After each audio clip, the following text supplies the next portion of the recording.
और इस बीच आपको बड़ी खबर बता दें, जिस तरीके की सियासी हलचल महाराष्ट्र में देखने को मिल रही है, जहां एक तरफ एकनाथ शिंदे जो है वो 37 विधायकों के साथ वाली चिट्ठी उन्होंने सौंप दी है राज्यपाल को, वहीं संकट के बीच जिला प्रमुखों के साथ उद्धव की आज बैठक भी होनी है। यानी अब उद्धव अपनी तैयारियों को आगे बढ़ाएंगे। दोपहर में मुंबई में शिवसेना भवन में ये अहम बैठक होनी है, जिसमें आगे निर्णय लिया जाएगा कि क्या करना है शिंदे के साथ। लेकिन आपको बता दें, जो जादुई आंकड़ा था 37 शिवसेना एमएलए वो है, सब उनके साथ ही साथ 46 विधायक और हैं। 3 की जानकारी और मिल रही है कि 3 उनके गुट में और शामिल हो सकते हैं। चिट्ठी पर शिवसेना के 37 विधायकों के बाकायदा हस्ताक्षर हैं। एकनाथ शिंदे ने राज्यपाल को ये अपनी चिट्ठी भेज दी है और इसके बाद अब उनका अगला कदम क्या होता है और उद्धव का अगला कदम क्या होता है, इस पर रहेगी नजर। 2 सहयोगी इस वक्त हमसे जुड़ चुके हैं। अनुपम मिश्रा हमारे साथ, हमारे सहयोगी मौजूद है, साथ ही साथ विद्या मुंबई से, और अनुपम हमारे साथ गुवाहाटी से इस वक्त मौजूद हैं।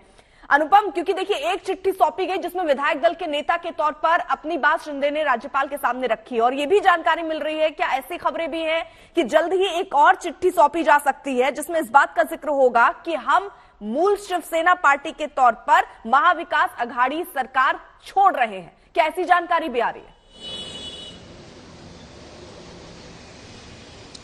जी अर्पिता, इस तरह की जानकारी भी आ रही है। हालांकि जब तक ये चिट्ठी नहीं दी जाती है तब तक ये कंफर्म नहीं हो पाएगा, लेकिन इस बात की संभावना बहुत ज्यादा है, क्योंकि जो प्रोसेस है उस प्रोसेस के तहत ही ये काम किया जा रहा है। शिंदे जिस तरीके से काम कर रहे हैं, चरणबद्ध तरीके से काम कर रहे हैं। पहला चरण था कि 37 विधायक जुटाना, ताकि जो एंटी डिफेक्शन लॉ है, दल बदलू कानून है, वो उन पर न लगे, वो उन्होंने हासिल कर लिया है। अब दूसरा जो चरण है, जो अंतिम चरण के तौर पर साबित होगा, वो है सत्ता तक किस तरह से पहुंचना है। तो इसके लिए कानूनी तौर पर जिस तरह से, क्योंकि अब ये लड़ाई कानूनी तौर पर आगे बढ़ेगी, संवैधानिक तौर पर आगे बढ़ेगी, जो अप्रोच है, जो प्रोसेस है, उसके तौर पर आगे बढ़ेगी। गवर्नर से किस तरह से अप्रोच करना है, पहला अप्रोच उन्होंने कर दिया है। खुद को जो विधायक दल का नेता है वो चुने जाने की चिट्ठी उन्होंने सौंप दी है, असेंबली में भी सौंप दी है उन्होंने। तो ये कदम है धीरे धीरे आगे बढ़ना, अपने को अलग साबित करना और खुद को मूल शिवसेना घोषित करना। और उसके बाद जैसा कि सभी को समझ में आ रहा है कि बीजेपी के साथ हाथ मिलाकर, और उनकी भी यही मांग थी कि शिवसेना बीजेपी के साथ हाथ मिलाए हिंदुत्व के मुद्दे पर,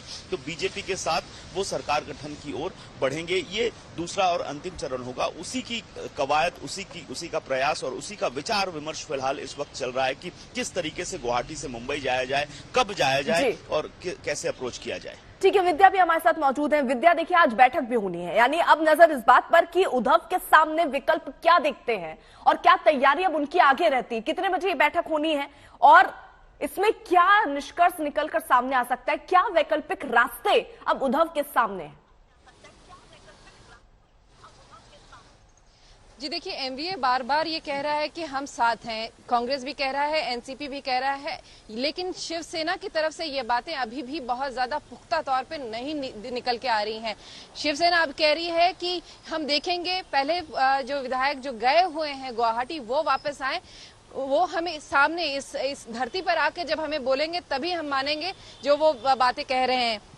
तो ये बात अभी शिवसेना की तरफ से जिस तरह से पहले आ रही थी कि नहीं हम एमवीए साथ हैं, हम एमवीए में साथ रहेंगे, ये इस वक्त उभरता हुआ नजर नहीं आ रहा है। और यही वजह है कि लोगों को ये लग रहा है कि शायद कोई ठोस निर्णय उद्धव, संजय राउत, ये सब लोग मिल के ले सकते हैं। हालांकि समय अभी तय नहीं किया गया है, लेकिन मीटिंग के बाद मीटिंग कई बार हमने कल भी देखे, और कल की खास तौर से आप अगर शाम की बात करें तो कई सारे मीटिंग्स में तो जैसे संजय राउत थे भी नहीं, बहुत सारे मीटिंग में उद्धव ठाकरे ने अपने विभाग प्रमुख और अपने नेताओं से लिया जो कि उनके रैंक्स में, उनके पार्टी के रैंक्स में हैं, जिसमें एमएलएज और एमपी शामिल नहीं थे। तो बहुत सारी तरह की मीटिंग लेकर एक जायजा लेने की कोशिश की जा रही है कि आखिर पार्टी का मूड क्या है, किस तरह पार्टी झुकना चाहती है, क्या वाकई बीजेपी के साथ जाना चाहिए या फिर एमवीए के साथ ही रह के जिस तरह से सरकार 2.5 साल से चली वैसे ही उनके नेतृत्व में ये सरकार वो अभी भी बनाए। तो ये सारे विकल्प ढूंढने की कोशिश अभी भी कर रहे हैं उद्धव ठाकरे। कोशिश यही है कि सरकार और अपनी इज्जत दोनों बचा के रखें, नहीं बचा पाए तो जो क्या एकनाथ शिंदे मांग रहे हैं वो माना जाए, ये सारे विकल्प ढूंढने की तलाश हो रही है। ठीक है, अनुपम भी हमारे साथ मौजूद है। अनुपम, देखिए जानकारी तो ये भी कि 3 और विधायक आज जुड़ सकते हैं, यानी खेमा और मजबूत हो सकता है। और खबरें तो ये भी चल रही हैं कि बकायदा बीजेपी हालांकि इससे इनकार कर रही हो, लेकिन यही खबरें आ रही कि बीजेपी के साथ बैकडोर से बात भी हो गई है और सहमति डिप्टी सीएम को लेकर, 12 मंत्री पद को लेकर, और ये भी कहा गया कि अगर खेमा ज्यादा बड़ा होता है यानी आंकड़ा और बढ़ता है तो केंद्र में भी मंत्री पद मिल सकता है। क्या जानकारी?